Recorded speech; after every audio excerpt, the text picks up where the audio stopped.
So now we're moving on to the final coverage, the final week of the USPBL season in 2023. We had championship weekend at Jimmy John's Field, and it did not go the way that I expected, and definitely didn't go the way that I hoped. So let's take you through game by game. So for the structure of the USPBL, for those who aren't quite aware, you know, how do you get a playoffs with just 4 teams that play each other all year long? It's simple. You got the 4th seed playing the 3rd seed. Winner of that plays the 2nd seed. Winner of that plays the 1st seed. Simple.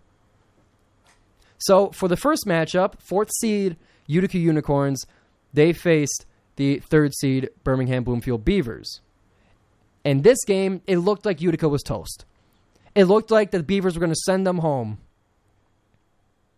But that did not quite become the case. Utica Unicorns had a huge comeback in the late 4 innings of the game. So here's how the scoring went. So Utica at the top of the first, they're able to get a run in. Then the Beavers, 2 runs in the first, 2 in the second, 4 in the third. They got a 7-1 lead on them by the 4th inning. And did the Unicorns roll over and die? They did not. In the 5th inning, score stayed 0, stayed frozen. But then in the 6th inning, Utica, they get 1 run. They cut into it. 7th inning, they get 2 while shutting out the Beavers in that inning. They shut out the Beavers again and score another in the 8th. In the 9th, with the game, that would be 4-7 in the 9th inning. Or I'm sorry, 5-7 in the 9th inning. Utica scores 1 and 2 and 3 runs in the 9th inning while shutting out the Beavers in the following half inning, bottom of the 9th.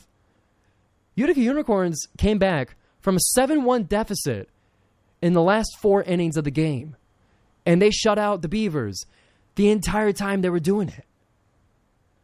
Now, you guys know me, and I'm not a big fan of the Unicorns, but golly, that was a great job against the Beavers, too, who were pretty darn close to getting the 2nd seed with the Hoppers.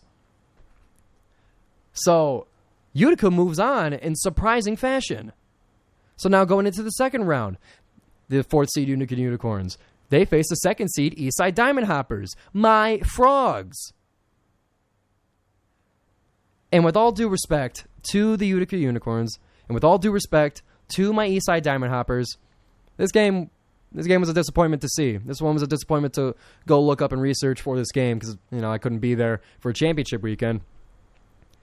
But 7-2 was the final score, Utica winning and moving on to the championship game. As a Hoppers fan, you get the 2nd seed. You're looking pretty good. You got the home run king of the USPBL and Joe Burke. You got the relief pitcher of the year nominee and Christian Stelling, Christian the Stash. You got all kinds of hitters all around, and 7-2 is the final score. As a fan, that kind of stinks. That stings. But, you kind of zoom out a little bit. You take a look at the league as a whole. You got the 4th seed winning 7-2 against the 2nd seed. That's pretty darn impressive. Just like their comeback was against the Beavers. And the way the scoring went, just kind of illustrate some of the disappointment with it. So Diamond Hoppers, they were up 1-0 in the bottom of the 2nd inning. And then the Unicorns in the top of the 3rd, the following inning, they get 5. And the game was over then. Each team's Utica stacked on 2. Hoppers had another one in the 8th inning, and that was a wrap. So, kind of stings. But, man, the Unicorns seem to be rolling right now. Coming all the way from the 4th seed, they now are in the championship game against the 1st seed, against the top dogs, the Westside Woolly Mammoths. Bad to the bone were some of the t-shirts that they were selling with, like mammoth bones, like black and white bones. They were selling that kind of merchandise. It was kind of cool. So they faced them in the championship game that was played this last Saturday. All this was Thursday, Friday, Saturday. All these games. So in the championship game, Utica, in the 3rd inning, score 3 to go up 3-0. In the fourth inning, the bottom of the fourth inning, the Mammoths, they put a little bit into it. They got 1 run. They cut into it. And then for the rest of the game, scores were frozen. Utica shut out the Mammoths. They held them to 1 run. They held them to 3 hits all game long. Utica had 3 runs and 6 hits. And the Utica Unicorns raised another banner for 2023. They won as the 4th seed. They won 17 games, which was 10 less than the Mammoths. And they went all the way to win it. Played every game. Played it impressively in every game. And they raised their 4th banner in the past 5 years. It's crazy. I wasn't particularly happy about it, but you look back at it, and of course, you got to be a neutral observer in the sports media world sometimes. That was impressive. That was really good. So, congratulations to the Unicorns. That's what I'm saying.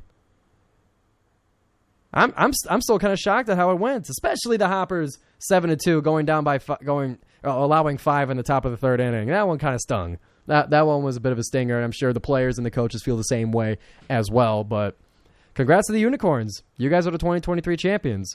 Hope we got enough room in the trophy case for that one. Jeez. And if you tune in later, like I mentioned before, our interview is with the man who was calling all the games, or some of the games. He was in rotation for play-by-play in color for the USPBL network. Got Alex Johnson on the GioMoShow to talk about his broadcasting career and to talk about his experience, his time, his thoughts on the USPBL. How the championship game worked out. He gave a little thought, a little piece on how Utica did and how anybody can win no matter the seeding in championship weekend. So once all the scores are settled, once all the seeding is set, it's a free for all, is what it seems like. So I still keep getting wrapped up in it. Let's move on. Be sure to tune into the end of the show to hear that the sneak peek, the premiere of Alex Johnson's interview with me on the GioMoShow.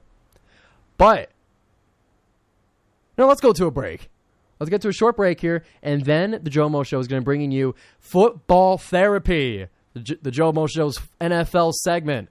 Going to give you what you need. A doctor's here to give you that football therapy, to talk about week 1, to talk about the Lions win against the Chiefs, to talk about all the surprises that happened throughout week 1, to tell you how many games I picked correctly in week 1. Oh, I'm going to talk about that one too. So we're going to take a short break here, and we're going to get to the NFL for your football therapy on the GioMoShow, 88.3 FM. We'll be right back.